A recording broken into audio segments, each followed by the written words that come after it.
noite, Donai. Eu sou o pastor Eliezer e este é meu canal, PR Eliezer Oficial. Se inscreva no canal para que você possa acompanhar os estudos, dá o teu likezinho, teu comentário aí e seja abençoado em nome de Jesus. Nós estamos hoje com esse assunto, Apocalipse 12, a mulher e o dragão. Eu gostaria que você pegasse a tua Bíblia e me acompanhasse. Eu vou ler o texto, versículo por versículo, e vou explicando porque são 17 versículos. E se a gente ler o texto todo de uma vez, pode ficar um pouco embaralhado. Por quê? Apocalipse 12, João tem uma visão que abarca um período de tempo desde a queda de Satã até o final da grande tribulação. E a visão está meio que misturada, os eventos não estão em ordem cronológica. Há coisas aqui que aconteceram e há coisas que vão acontecer. Então me acompanha aí, vamos lá. Apocalipse 12, versículo 1, diz assim: E viu-se um grande sinal no céu, uma mulher vestida do sol, tendo a lua debaixo de seus pés e uma coroa de 12 estrelas sobre a sua cabeça. Nós vamos identificar aqui os personagens desta visão, para que a gente possa entender o conteúdo da visão. Alguns personagens aqui fica muito fácil de discernir quem é, porque o próprio texto já nos diz quem é. Mas talvez a dificuldade maior aqui de alguns seja identificar esta mulher. Mas vamos lá. Repare bem nos símbolos que cercam essa mulher. No versículo 2. Estava grávida, esta mulher, e com dores de parto, e gritava com ânsias de dar à luz. Para a gente entender esses símbolos que envolvem essa mulher, nós temos que ir para Gênesis capítulo 37, onde José ele tem dois sonhos, e um dos sonhos aparece em todos esses símbolos aqui. José ele sonha que o sol, a lua e 11 estrelas se prostram diante dele. E o pai Jacó, ele discerne o sonho. Ele fala para ele: mas que sonho é esse, meu filho? Por acaso eu, sua mãe e seus irmãos nos prostraremos diante de ti? Ou seja, qual foi o discernimento de Jacó? O sol é Jacó, a lua Raquel e as 11 estrelas são os irmãos de José. A diferença de Apocalipse é que em Apocalipse aparece 12 estrelas. A mulher aparece com uma coroa de 12 estrelas. E lá em Gênesis, as 11 estrelas se postram diante de José. A diferença é que lá em Gênesis, José é um tipo de Cristo. É uma figura que aponta para Jesus. Aqui em Apocalipse, José já é inserido no contexto da visão com o povo de Israel. Então, nós sabemos que lá na vida de José, quando José já é senhor do Egito, Jacó vai se prostrar, as 11 estrelas que são os irmãos vão se prostrar. A visão vai se cumprir em parte, porque Raquel já havia morrido. Então Raquel não se prostrou. Mas como a profecia tem que se cumprir, então Raquel tem que se prostrar. Mas como que Raquel vai se prostrar se Raquel já morreu? Em que circunstância Raquel morreu? A Bíblia fala que ela estava para dar à luz, então ela começou a sentir muitas dores de parto. E aí ela vai morrer no parto. Ela vai conceber Benjamim e ao mesmo tempo morrer. Então o que está acontecendo ali? A Raquel ela coloca o nome do filho de Benoni, filho da minha dor. Antes dela morrer, ela nomeia aquela criança, porque ela concebe aquela criança com muita dor e ela acaba morrendo. Mas Jacó muda o nome da criança para Benjamim, filho da mão direita, fazendo uma alusão àquele que está sentado à destra do Pai, o Filho amado. Aleluia. Essa expressão, dores de parto, também é usada para esse período que a Bíblia chama de grande tribulação, angústia de Jacó, dia do Senhor. A Bíblia dá algumas nomenclaturas para esse período em que Israel tem de passar como nação, para que eles possam receber no final dessa angústia de Jacó, no final dessa provação, o Messias, eles têm que crer no Messias nesse período. Então, o que a visão de João está apontando? Raquel vai se prostrar em Benjamim.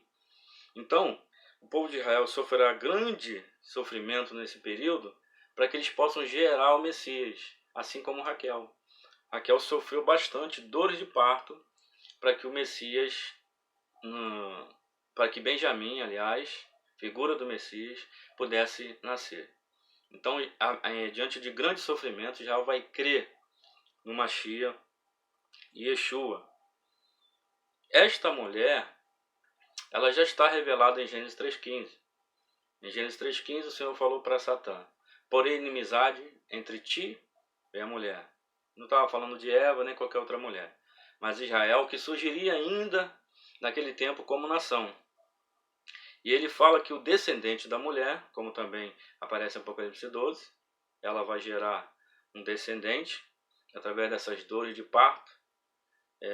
Com muita dor, o Messias vem a Israel. Israel passa, é só você estudar a história de Israel, você vê como é que esse povo foi perseguido e é perseguido e será perseguido pelo dragão, pela serpente. Então há uma inimizade desde Gênesis, quando o Senhor falou que poria inimizade. E Satanás, então, ele persegue Israel, que é essa mulher, e se ele conseguisse destruir Israel antes de Jesus vir, a obra expiatória não seria feita. Se ele conseguir destruir Israel agora, Jesus também não vem. Por quê? Porque isso está ligado, essas coisas estão ligadas ao povo de Israel. Aliás, se tirar Israel das Escrituras, não tem como entender o plano de Deus, nem para Israel e nem para a igreja. Então vamos lá, identificamos a mulher é Israel. Por que não é a igreja? Algumas pessoas insistem em dizer que é a igreja. Inclusive, dizem que em todo o texto da Escritura que fala da mulher de uma forma simbólica é a igreja. Isso não é verdade. Tem que ver à luz do seu contexto, porque às vezes a mulher pode significar uma falsa religião, pode significar várias coisas. Inclusive a igreja também. E a igreja prostituída também. Então a mulher aqui é Israel, por causa dos símbolos que a cercam, e também porque ela gera o Messias. A igreja é gerada pelo Messias. Então não pode ser igreja. Aqui o Messias, ele vem dessa mulher. Essa mulher gera o Messias, como o próprio texto vai afirmar logo em seguida, a gente vai ler. Então, essa parte já fica claro para nós quem é a mulher. No versículo 3, ele diz assim: e viu-se outro sinal no céu, e eis que era um grande dragão vermelho, que tinha 7 cabeças e 10 chifres, e sobre as suas cabeças, aliás, 7 diademas. Aqui nós temos uma visão muito parecida com a de Daniel. Esse dragão é Satanás, vermelho porque tem a ver com Roma, com certeza tem a ver. E os símbolos aqui, chifres, diademas, cabeça, tudo é símbolo de poder e de autoridade. Na verdade, isso aqui não fala só do Império Romano ou da Roma papal, mas fala de todo o governo deste mundo em todos os tempos, representado também na estátua de Nabucodonosor, na visão de Daniel 7 dos animais. São os governos humanos dirigidos por Satanás. A estátua que Nabucodonosor viu, ela está de pé ainda. Quando Jesus vier para estabelecer o seu reino, ele vai destruir a estátua. A pedra lançada sem mão vai tocar os pés da estátua e vai destruir toda a estrutura. Então ele vai estabelecer o seu reino. Quando na visão ele fala que a pedra então se transformou num grande monte e encheu toda a terra. Isso é um milênio, ele vai governar o mundo todo. O sistema maligno, desde o princípio do mundo, em que ele tem governado o mundo através das políticas de governo, através das ideologias. Então Satanás tem sido o príncipe deste mundo, governante deste mundo, porque ele foi lançado para a terra e ele tem dominado esse mundo. Então a esperança do crente não está aqui. A esperança do crente é o reino que virá. O versículo 4 vai falar da queda dele e dos anjos.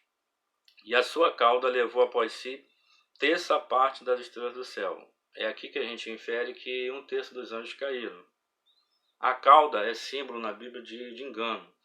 Lá em Isaías 9, versículo 15, o profeta fala assim: o ancião é a cabeça, e o profeta que profere mentira é a cauda. Então a cauda é símbolo da mentira. Então ele, como um réptil, uma serpente, seduziu um terço dos anjos. Com a sua cauda ele arrastou, ou seja, com a sua falsidade, a sua sedução, a sua mentira, enganou esses anjos, e todos foram lançados sobre a terra, diz o texto. E o dragão parou diante da mulher, que havia de dar à luz, essa mulher é Israel, para que, dando ela a luz, lhe tragasse o filho. Eliezer, essa mulher não é Maria, por exemplo? Não, não é Maria, porque esta mulher vai se encontrar na grande tribulação. O texto vai dizer isso, onde ela vai ser guardada pelo Senhor no período de 3 anos e meio. Então também não pode ser Maria. E é importante saber que é Israel e não a igreja, porque a igreja não passa pela grande tribulação. Aqueles que interpretam que essa mulher é a igreja, põem a igreja lá na grande tribulação. Então é um outro erro grave. Essa mulher está claro no texto que é Israel. Então vamos lá. Nós conhecemos pelas escrituras que esse varão que nasceu da mulher, Satanás se pôs diante dele para tragá-lo. Isso aconteceu quando Satanás usou Herodes na tentativa de matar Yeshua. Então ele deu ordem para que as crianças de 2 anos para baixo, os homens, os meninos, fossem mortos em Belém, porque ele se certificou do lugar onde o Messias viria. Nós sabemos que o anjo veio, anunciou o casal para que eles fossem para o Egito para livrar a criança. Quando Herodes morreu, o anjo mandou eles voltarem. Jesus foi criado em Nazaré, no norte de Israel, na Galiléia. Depois ele foi para Cafarnaum e começou seu ministério lá quase aos 30 anos. Então o texto está falando também de coisas que já aconteceram. Versículo 5. E deu à luz um filho, um varão, que há de reger todas as nações com vara de ferro. Então é fácil identificar quem é o filho aqui. A mulher é Israel, o dragão é Satã, o filho é Jesus. E o seu filho foi arrebatado para Deus e para seu trono. Veja que num versículo ele falou num espaço de tempo muito grande. Jesus nasceu, ele foi morto, reviveu, foi arrebatado, está sentado à destra do Pai. João viu tudo isso. Na época de João, Jesus já tinha morrido, ressuscitado e já estava à destra do Pai. Versículo 6, a mulher vai estar lá na grande tribulação. E a mulher fugiu para o deserto, onde já tinha lugar preparado por Deus, para que ali fosse alimentada durante 1260 dias, ou seja, 3 anos e meio. Então, Israel vai ser guardado. Aqui é o remanescente judeu, não é todo Israel. Muitos judeus vão morrer no período da grande tribulação por não aceitar o sinal da besta. Mas esse povo aqui que vai ser guardado da morte, esses que vão ver o Messias, né, a olho nu, vindo no Monte das Oliveiras, vão ser guardados no deserto, um lugar bíblico chamado Bosra, que é Petra, na Jordânia. Apesar de nós sabermos o lugar, apesar de Satanás saber o lugar, é Petra, Deus vai guardar o remanescente judeu dos olhos da serpente.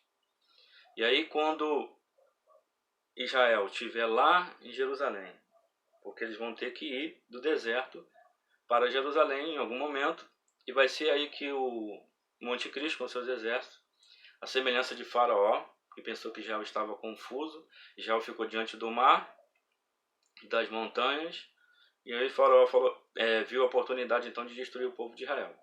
Então o Anticristo, a semelhança de Faraó, vai ser atraído por Deus para que o Senhor possa se vingar pelo seu povo. E aí ele vai julgar as nações ali, ele vai julgar o Anticristo, o falso profeta, vão ser lançados no lago de fogo. O Senhor vai livrar o remanescente judeu. O dragão, que é Satã, ele persegue Israel desde a sua origem até o final. Vamos lá. Versículo 7. E houve batalha no céu. Aí o 7 volta a falar da queda de Satanás, como no 4. E houve batalha no céu, Miguel e seus anjos batalhavam contra o dragão. E batalhava o dragão e seus anjos. Mas não prevaleceram, nem mais seu lugar se achou nos céus. Então aqui está falando da sua queda. Lá no início, antes mesmo da criação deste mundo, quando ele se rebelou contra Deus. E foi precipitado o grande dragão, a antiga serpente, chamado diabo. Então dá para identificar o dragão facilmente. E Satanás, que engana todo mundo, ele foi precipitado na terra e seus anjos foram lançados com ele. Então Satã e seus anjos estão aí no cosmos, estão matando, roubando e destruindo como nunca, mas o tempo deles está terminando. Versículo 10. E ouvi uma grande voz no céu e dizia: agora chegada está a salvação, a força, o reino do nosso Deus e o poder do seu Cristo. Por quê? Porque já o acusador de nossos irmãos é derribado, o qual diante do nosso Deus acusava de dia e de noite. Ora, se Satanás caiu antes mesmo da criação deste mundo e consequentemente da criação do homem, que expulsão é essa? Foi expulso o acusador. Ele não tinha sido expulso? Sim, ele foi expulso como sacerdote que ele era, do seu lugar de ofício. Mas aí ele ainda tinha acesso para acusar. A gente pode ver isso no caso de Jó, que os filhos de Deus foram se apresentar diante de Deus, ele foi no meio. No caso de Acabe, quando Micaías, o profeta, tem uma visão que um anjo maligno se oferece para ser um espírito de mentira na boca dos profetas de Acabe, e aí o Senhor permite que esse anjo maligno, que estava dentro desse conselho celestial, possa ir lá enganar Acabe. Jesus fala para Pedro: Pedro, Satanás vos pediu para se andar convosco. Ou seja, Satanás ainda tinha acesso e pediu para provar Pedro e os apóstolos. Mas quando Jesus adentra os céus, com o sacrifício já efetuado, com o seu sangue para apresentar diante de Deus, Satanás não tem mais acesso. Por quê? Porque o nosso advogado chegou lá. Então ele não vai ter mais acesso. A palavra diabo significa acusador. Ele perde esse título. Podemos dizer que o diabo não é mais diabo nesse sentido, porque diabo é um título e não o nome dele. E o texto, quando ele fala, e agora chegado, ora, Jesus também falou isso. Jesus estava prestes a morrer e depois ele ia ressuscitar e ia diante do Pai. E ele fala então a respeito desse juízo sobre Satanás. Quero ler aqui rapidamente. João 12, 31 diz assim: agora é o juízo deste mundo. Agora será expulso o príncipe deste mundo. E eu, quando for levantado da terra, todos atrairei a mim. Agora será expulso o príncipe. Ele não tinha sido expulso já? Sim, ele está falando de outra coisa. Ele está falando como acusador. Porque Jesus vai adentrar as regiões celestiais, o Santo do Santo, vai estabelecer seu trono lá. E ele não vai poder mais acusar ninguém. Por quê? Porque Jesus está ao lado do Pai, intercedendo por nós. Ele não pode mais acusar os irmãos. Glória a Deus, a salvação chegou. Parece um pouco complicado, é uma doutrina que as pessoas não ensinam, mas isso é uma realidade. Não é que teve duas quedas ou duas expulsões, mas vamos dizer assim, foram duas fases em tempos distintos que o acesso dele foi impedido. Então ele foi expulso do seu lugar em que ele oficiava e depois ele perdeu o acesso para ir lá para acusar. Então ele ia ainda até o tempo de Jesus para acusar. Continuando aqui, versículo 11. E eles venceram pelo sangue do Cordeiro, pela palavra do seu testemunho, e não amaram suas vidas até a morte. Pelo que alegrai-vos aos céus, e vós que neles habitais, ai dos que habitam na terra e no mar. Porque o diabo desceu a vós, e tem grande ira, sabendo que já tem pouco tempo. E quando o dragão viu que fora lançado na terra, perseguiu quem? A mulher, que dera à luz o varão, Israel. E foram dadas à mulher 2 asas de grande águia, para que voasse para o deserto, ao seu lugar, onde é sustentada por um tempo, e tempos e metade de um tempo, fora da vista da serpente. Aqui é uma outra linguagem para falar dos 3 anos e meio. Um tempo, 2 tempos e metade de um tempo. Um tempo aqui é 1 ano, 2 tempos mais 2 anos, e metade de um tempo, meio ano. Foram dadas à mulher 2 asas de águia, a semelhança do Egito. O Senhor, ele diz que tirou de Israel do Egito sobre as asas da águia. É uma figura de linguagem para falar do livramento que o Senhor dá a Israel. E Israel vai ser guardado no deserto da Jordânia.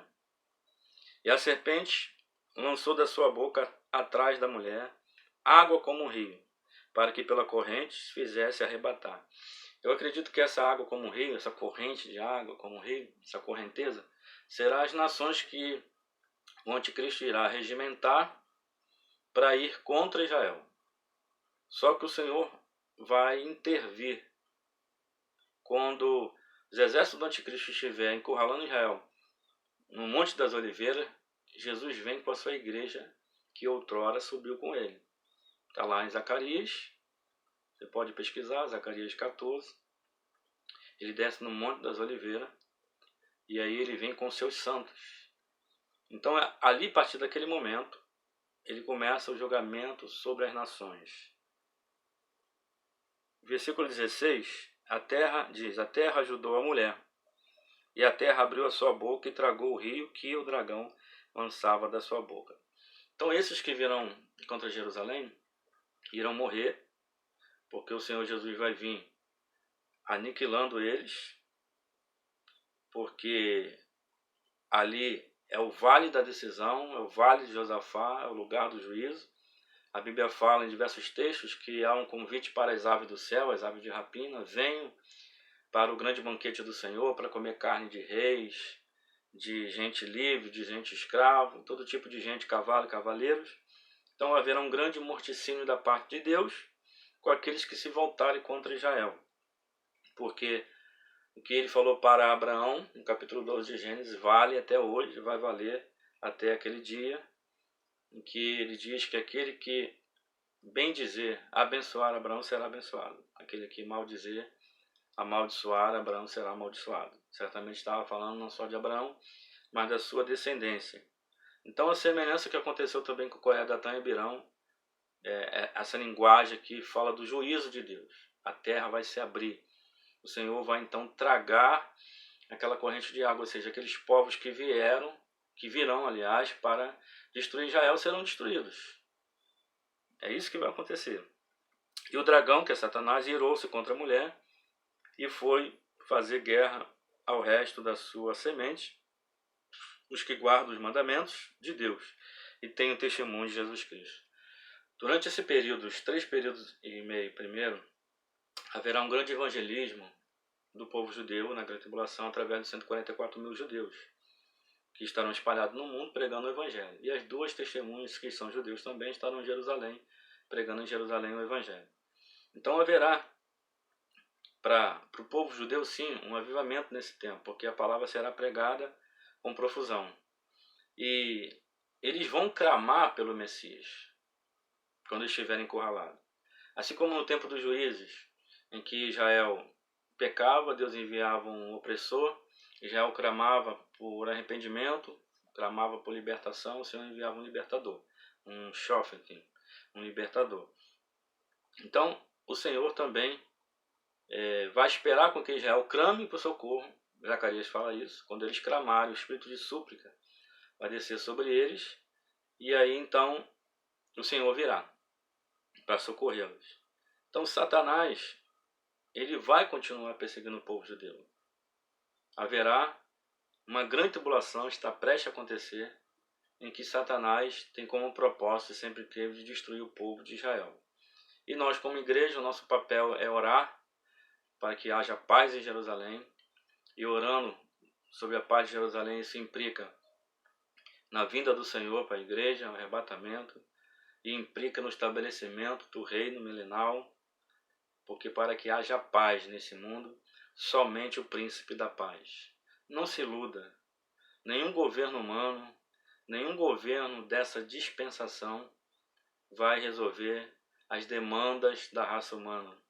Só Jesus é capaz de trazer paz e justiça a esse planeta.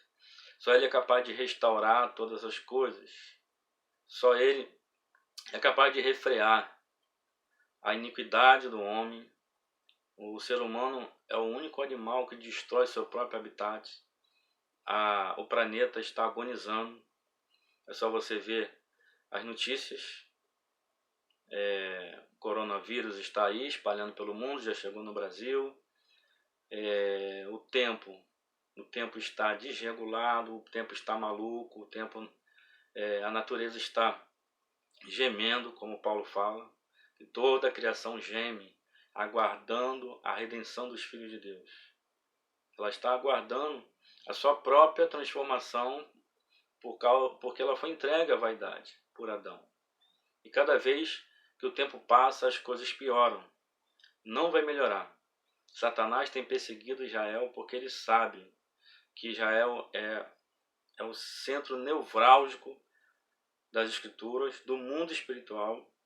O Senhor escolheu esse povo para que deles viesse a Torá, viesse as alianças, viesse o próprio Mashiach, o culto, tudo vem deles. Então, Satanás, quando o Senhor falou que um descenderia desta mulher para esmagar a cabeça, ele procurou então quem era esse um para poder tragá-lo. Desde Abel, ele passa para o Sete, ele passa para o Noé, ele vai buscando através da violência e da sedução destruir a linhagem santa para que o Mashiach não viesse. Mas o Senhor tem o controle de todas as coisas, sempre teve. Ele nunca perde o controle. No final, a gente vai encontrar a bem-aventurança do Reino. Bom, espero ter ajudado você a tirar alguma dúvida, esclarecer alguma coisa a respeito desse capítulo. Então, até o próximo vídeo. Lehitraot, até a vista!